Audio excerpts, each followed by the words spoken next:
بسم اللہ الرحمن الرحیم. السلام علیکم. Welcome to G S academy YouTube channel. Dear student, I hope کہ آپ سب خیر و عافیت سے ہوں گے. سبق نمبر 16 کے ہم مشقی سوالات حل کریں گے جو کہ نظم ہے اور اس کی تشریح کریں گے. تو آئیے چلتے ہیں نظم کے عنوان کی طرف. سبق کا نام ہے پیوستہ رہ شجر سے امید بہار رکھ, اور اس کو لکھا ہے علامہ محمد اقبال نے. اور علامہ اقبال جو ہیں وہ ہمارے قومی شاعر ہیں, مفکر ہیں اور نظریہ پاکستان کے خالق بھی ہیں. اور آپ نے بہت بہت سی شاعری کی, اور آپ کا جو تھا زیادہ فوکس وہ تھا فارسی پہ, اردو پہ زیادہ تھا. اور آپ نے بہت پرسوز بااثر جو ہے وہ شاعری کی تھی. اور اس کے بعد آپ نے جو نظریہ پاکستان دیا تھا, تو یہ ہمارے مشرقی شاعر ہیں اور قومی شاعر بھی ہیں. تو آئیے چلتے ہیں اشعار کی تشریح کی طرف. شعر نمبر 1 ہے. ڈالی گئی جو فصل خزاں میں شجر سے ٹوٹ, ممکن نہیں ہری ہو سحاب بہار سے. سحاب کا مطلب فصل کا مطلب فصل خزاں ہے. اس کا مطلب ہے کہ خزاں کا پت جھڑ کا جو موسم ہوتا ہے اسے فصل خزاں کہا جاتا ہے. اور سحاب جو ہے وہ اس کا معنی ہے کہ بادل گھٹا. اور اگر مطلب کہ سحاب کا معنی الگ سے کریں گے تو اس کا بادل گھٹا معنی ہے. اگر سحاب بہار کریں گے اس کا معنی تو پھر موسم بہار کا بادل. جو غزل ہوتی ہے اس کا مفہوم جو ہے وہ بیان کیا جاتا ہے, لہٰذا یہ نظم ہے تو اس کی نثری جو ہے وہ ترتیب ہم کریں گے. فصل خزاں میں جو ڈالی شجر سے ٹوٹ گئی, ممکن نہیں وہ سحاب بہار سے ہری ہو. شاعر کہتا ہے کہ جو ڈالی مطلب شاخ خزاں کے موسم میں درخت سے ٹوٹ کر علیحدہ ہو جاتی ہے, اس پر پھل پھول نہیں لگتے, اس پر لازوال نہ ختم ہونے والا خزاں طاری رہتی ہے. ڈالی شجر کے ساتھ تھی تو وہ ہری بھری تھی, اس پر پھل اور پھول لگتے تھے, مگر جب وہ درخت سے الگ ہوئی دن بدن مرجھا رہی ہے, خزاں اس کا مقدر بن چکا ہے. اس میں بڑھنے پھلنے پھولنے کی صلاحیت ختم ہو چکی ہے. اس شعر کا لب لباب مطلب مرکزی خیال جو ہے وہ یہ ہے, اس کا مرکزی خیال یہ ہے کہ اس طرح کے فرد بھی جو فرد ہے وہ اپنی ملت قوم برادری سے کٹ جائے, الگ ہو جائے تو اس کی حیثیت نہیں رہتی. ہر فرد کے لیے ضروری ہے کہ وہ اپنے آپ کو الگ نہ کرے, ورنہ اس کی بھی وہی حالت ہوگی جو کہ ایک ڈالی کے کٹ کر ہوئی ہے. اس سے اس کو سبق سیکھنا چاہیے. جو فرد اپنی قوم سے کٹ جاتا ہے یا تعلق توڑ دیتا ہے تو اس کی زندگی زوال کا شکار ہو جاتی ہے. شاعر نے بہت واضح اور بہت اچھے انداز میں سمجھایا ہے کہ ایک ڈالی کی مثال دے کر کہ انسان اکیلا کچھ نہیں ہوتا, اس کے ارد گرد کے لوگ, معاشرہ, قوم اس کے لیے بہت اہمیت رکھتے ہیں. جڑے رہنے سے کوئی اس کو نقصان نہیں پہنچا سکتا. اپنوں کو چھوڑ کر غیروں کے ساتھ چلنے والے کی عزت کم ہو جاتی ہے. شاعر نے بہت خوبصورتی سے سمجھایا ہے, انسان کی قدر و منزلت قوم سے وابستہ رہنے میں ہی ہے. اتفاق میں برکت ہے, چاہے موسم بہار بھی آئے تب بھی کٹی ہوئی شاخ پھر سے ہری سرسبز شاداب نہیں ہو سکتی. اسے بہار کے ہونے نہ ہونے سے فرق نہیں پڑتا, کیونکہ وہ شجر سے کٹ کر اجڑ چکی ہے, اپنا وجود کھو چکی ہے.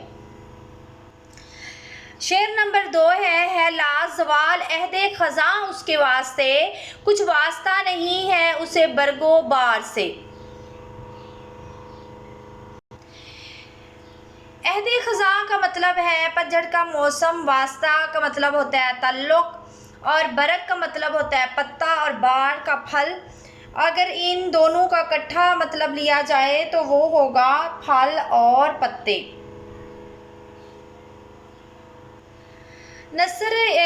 نثری جو ترتیب ہے اس کی وہ ہے عہد خزاں اس کے لیے لازوال ہے، اسے برگ و بار سے کوئی واسطہ نہیں۔ اس کی تشریح ہے، شاعر اس شعر میں بھی وہی ذکر کرتا ہے جو کہ پہلے شعر میں لکھا گیا کہ ٹوٹی ہوئی ٹہنی کے لیے زوال عہد خزاں ہے، مطلب نہ ختم ہونے والا۔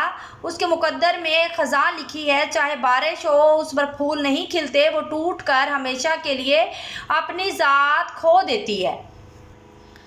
اگر کوئی فرد اپنی قوم سے کٹ گیا مطلب علیحدہ ہو گیا تو اس کے لیے اچھا وقت آئے، وہ کامیاب ہو زندگی کے ہر موڑ پر، مگر وہ تنہا ہی رہتا ہے۔ تنہا رہنے والے تھک جاتے ہیں زندگی کے سفر پر چلتے چلتے۔ اس کے لیے کوئی بھی کامیابی خوشی نہیں رہتی، وہ اندر سے کھوکھلا ہو چکا ہوتا ہے۔ اتحاد اتفاق میں بہت برکت ہے، اپنی جماعت قوم سے وفاداری اور تعلق رکھنے والے لوگ کبھی ناکام نہیں ہوتے۔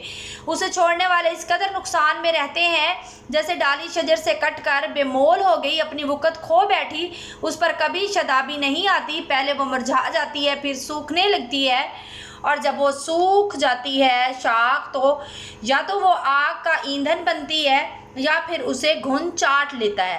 بالکل اسی طرح انسان کے ساتھ بھی ہوتا ہے۔ شعر نمبر 3 ہے تیرے گلستان میں بھی فصل خزاں کا دور، خالی ہے جیب گل زر کامل عیار سے۔ گلستان کا معنی ہے چمن، باغ، اور فصل خزاں کا مطلب ہے پتجھڑ کا موسم، اور زر کا مطلب ہے سونا۔ اس کے بعد ہے کامل عیار، اس کا مطلب ہوتا ہے اگر ان دونوں کا مطلب لیا جائے کامل عیار کا تو یہ ہے خالص سونا، اور جیب کا مطلب ہوتا ہے کیسا دامن۔ اگر ان دونوں کا مطلب کریں گے جیب گل کا تو ان کا معنی ہے جس میں زر گل ہوتا ہے۔ اس کی نثری ترتیب یہ ہے کہ تیرے گلستان میں خزاں کا دور ہے، جیب گل زر کامل عیار سے خالی ہے۔ شاعر نے اس شعر میں بڑی خوبصورتی سے بیان کیا ہے، جو ٹہنی شجر سے الگ ہو جاتی ہے اس چمن میں خزاں کا دور ختم نہیں ہوتا۔ شجر سے الگ ہونے والی ٹہنی کا کیسا مطلب دامن خالی رہتا ہے، اس کے چمن میں ہمیشہ کے لیے خزاں کا دور رہتا ہے، لازوال قائم رہتا ہے، زوال جو ہے وہ قائم رہتا ہے، اس کے بڑھنے پھلنے پھولنے کی صلاحیت دم توڑ دیتی ہے۔ اپنوں سے کنارہ کشی کرنے والے کبھی خوش مطمئن زندگی نہیں گزار سکتے، بہت سی محرومیاں ان کے مقدر کا حصہ بن چکی ہوتی ہیں۔ پھول ہمیشہ شجر پر ہی اچھا لگتا ہے، دیکھنے والوں کو سرسبز پتوں اور درختوں کے ساتھ جڑا ہوا پھول ہی اچھا لگتا ہے، جب پھول توڑا جائے تو وہ مرجھا جاتا ہے، اس طرح پھول کا کیسا بھی زرگل سے خالی رہتا ہے، اس کی چمک دمک سب توڑ دیتی ہے۔ اس طرح اپنے خاندان، قوم، برادری سے ٹوٹنے والے افراد اکیلے رہ جاتے ہیں اور اندر سے بالکل کھوکھلے ہو جاتے ہیں۔ شعر نمبر 4 ہے جو نغمہ زن تھے خلوت اوراق میں طیور، رخصت ہوئے تیرے شجر سایہ دار سے۔ نغمہ زن جو ہیں وہ خوبصورت نغمے گانے والے یا سریلے جو ہیں ان کو کہتے ہیں۔ خلوت اوراق جو ہے پتوں کے پیچھے جو پرندے ہوتے ہیں ان کو کہتے ہیں، اور طیور کا مطلب ہے پرندے۔ خلوت طیور کا مطلب ہے پرندے، اور اس کے بعد جو شجر ہے وہ درخت۔ اس کی نثری ترتیب جو ہے وہ ہے خلوت اوراق میں جو طیور نغمہ زن تھے، طیور نغمہ زن تھے، وہ تیرے شجر سے رخصت ہو گئے۔ شاعر کہتا ہے جب موسم خزاں میں ٹہنی شجر سے الگ ہو گئی، پرندے درخت پر بیٹھ کر سریلے گانے گاتے تھے، پتوں کے پیچھے چھپ کر چہچہاتے تھے اور اڑ گئے۔ انہوں نے گانا چھوڑ دیا کیونکہ اس ٹہنی پر بیٹھ کر نغمے گاتے تھے، شور مچاتے تھے اور مستیاں کرتے تھے، مگر شاخ جیسے ٹوٹی وہ اڑ گئے۔ جب ٹہنی تھی تب رونقیں تھیں، ہر طرف پرندوں کی آوازیں، شور، ہر وقت رونق، مگر جیسے ٹہنی ٹوٹی رونقیں تمام ہو گئی، ختم ہو گئیں۔ اجڑے ہوئے شجر پر درختوں نے گھونسلہ بنانا چھوڑ دیا، چہچہانا تک ختم ہو گیا۔ اس سے مراد ہے کہ اتفاق میں برکت ہے۔ اس طرح آدمیوں کے کسی جماعت یا قوم سے الگ ہو کر 1.5 اینٹ کی مسجد بنانے سے نقصان ہوتا ہے۔ اگر ایک ایک شاخ درخت سے ٹوٹتی رہے تو درخت نہیں رہتا۔ سب کو چاہیے کہ مل کر رہیں اور ترقی کی راہ میں ایک دوسرے کے ساتھ رہنا چاہیے، مطلب کہ ایک دوسرے کے ساتھ جو رہنا ہے وہ مضبوط ہونے کی نشانی ہے اور اکٹھا رہنے میں بہت برکت ہے۔ کوئی شخص آ کر نہیں توڑ سکتا، نہ نقصان پہنچا سکتا ہے۔ مثال کے طور پر شہد کی جو مکھیاں مل کر شہد بناتی ہیں، اگر کبھی ایک مکھی کو یہ کام دیا جائے تو وہ نہیں کر پائے گی۔ اس طرح ریاست مل کر پوری رایا کو سنبھالتی ہے۔ شعبہ کوئی بھی ہو، ایک شخص نہیں سنبھال سکتا۔ شعر نمبر 5 ہے، شاخ بریدہ سے سبق اندوز ہو کر تو ناآشنا ہے قاعدہ روزگار سے۔ اس کی نثری ترتیب جو ہے تو قاعدہ روزگار سے ناآشنا ہے، اس لیے شاخ بریدہ سے سبق اندوز ہو۔ شاخ بریدہ کا مطلب ہے ٹوٹی ہوئی شاخ، ناآشنا کا مطلب ہے ناواقف، قاعدہ کا مطلب ہے اصول۔ شاعر کہتا ہے اے انسان، تو دنیا کے قاعدے، اصول، دستور، رسم و رواج بھول گیا ہے۔ تو ترقی کرنے اور کامیابی ہونے کے لیے اپنوں کو بھول بیٹھا ہے۔ تو دنیا کی رنگینیوں میں گم ہو گیا ہے۔ شہرت نے تیری آنکھوں پر پٹی باندھ دی، تجھے اپنی ذات کے علاوہ کچھ نظر نہیں آتا۔ انسان ناعقل ہے، بہت جلد اپنی اوقات بھول جاتا ہے۔ جب تو پیدا ہوا تو کیا تو نے خود کو خود سنبھالا تھا؟ تب تیری یہ اوقات تھی، تو چل نہیں سکتا تھا۔ تجھے چلانے والے اور تجھے نوالا بنا کر کھلانے والے اور تجھے دیار غیر میں اپنوں سے دور رہ کر کیا زندگی گزارے گا؟ انسان سوچ گٹھا لکڑیوں کا ہو تو اسے کوئی نہیں توڑ سکتا، ایک ایک کر کے توڑو تو سب ٹوٹ جائیں گے۔ اتفاق بڑی چیز ہے، تم ملت، قوم، خاندان سے الگ ہو کر اس ٹہنی کی طرح ہو جاؤ گے جو درخت سے ٹوٹ کر اپنی وقت کھو بیٹھی ہے۔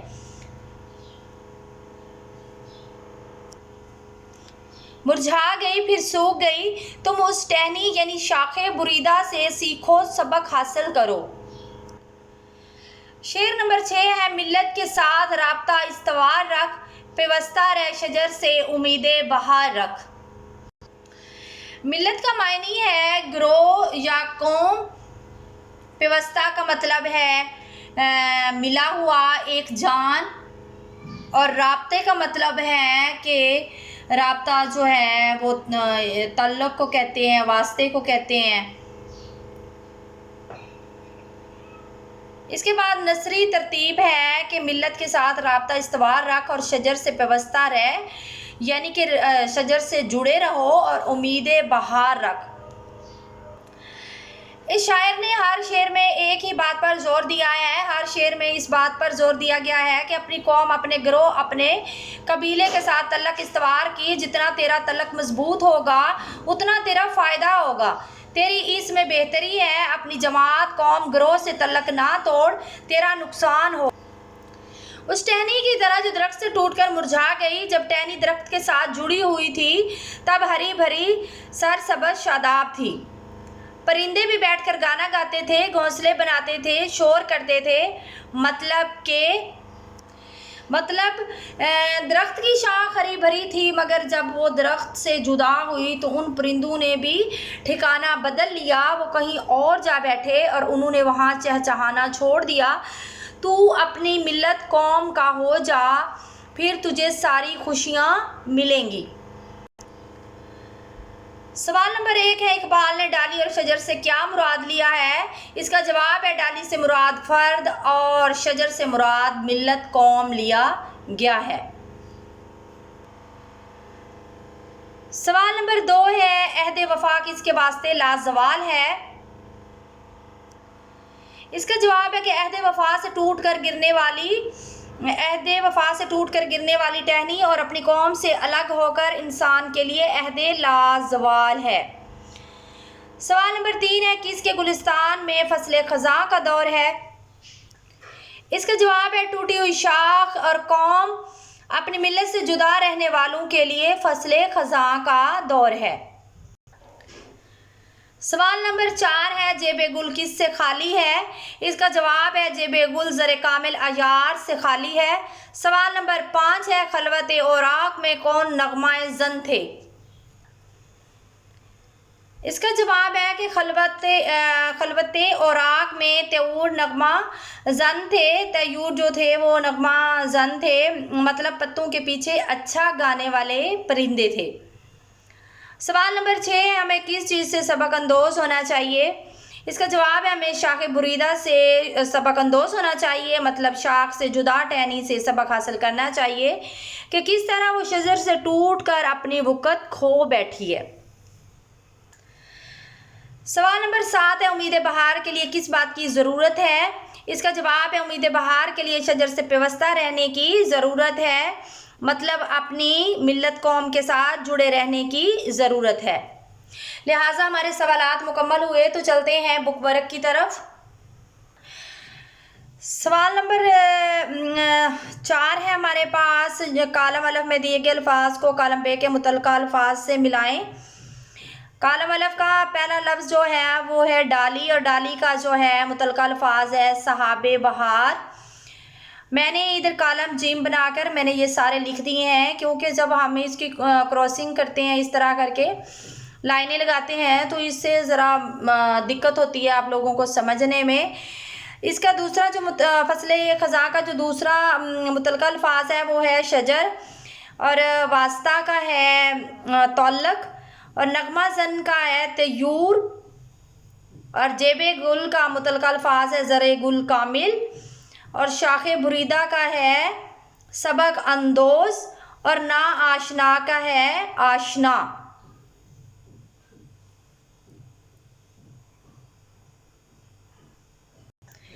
پیارے اسٹوڈنٹ کہ جب بھی آپ پیپر حل کریں تو پیپر میں اس کالم کو جب بھی آپ کو دیا جائے یہ کالم، تو آپ کالم جیم بنا کر اس میں یہ الفاظ لکھ کر تو اس کو آپ کا ایک تو نیٹ دکھے گا، اس کے بعد آپ کا وہ لکھنے میں بھی آپ کو آسانی رہے گی، کیونکہ جب لائنوں کا جال بن جاتا ہے تو اس میں سمجھنے کی دقت ہوتی ہے کہ کون سی لائن کہاں ملائی ہے، کیونکہ تو اس وجہ سے ہم نے یہاں پہ لکھ کر آپ کے لیے آسانی پیدا کر دی ہے سمجھنے میں۔ اس کے بعد ہے مناسب الفاظ کی مدد سے مصرعے مکمل کریں۔ پہلا مصرعہ جو ہمارے پاس ہے، ملت کے ساتھ رابطہ ڈیش رکھ۔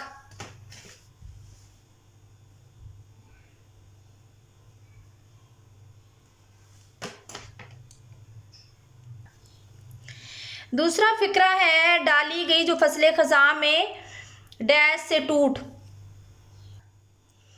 ڈالی گئی جو فصل خزاں میں شجر سے ٹوٹ۔ اس کے بعد تیسرا مصرعہ جو ہے وہ ہے ڈیش عہد خزاں اس کے واسطے،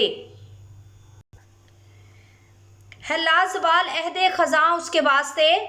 اس کے بعد جو ہمارے پاس چوتھا مصرعہ ہے وہ ہے جو ڈیش تھے خلوت اوراق میں طیور۔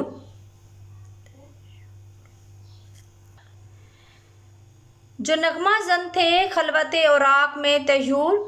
اس کے بعد ہے ہمارے پاس آخری مصرعہ جو ہے وہ ہے ممکن نہیں ہری ہو ڈیش بہار سے۔ ممکن نہیں ہری ہو وہ سحاب بہار سے۔ لہٰذا اسٹوڈنٹ آج کی ویڈیو ہماری مکمل ہوئی۔ ہماری ویڈیو کو لائک کریں، چینل کو سبسکرائب کریں تاکہ تمام معلوماتی ویڈیو آپ تک پہنچتی رہیں۔ ڈسکرپشن سے نوٹس لازمی PDF کی شکل میں ڈاؤن لوڈ کر لیں۔ نیکسٹ ویڈیو میں ملتے ہیں، اپنا رکھیے خیال، اللہ حافظ۔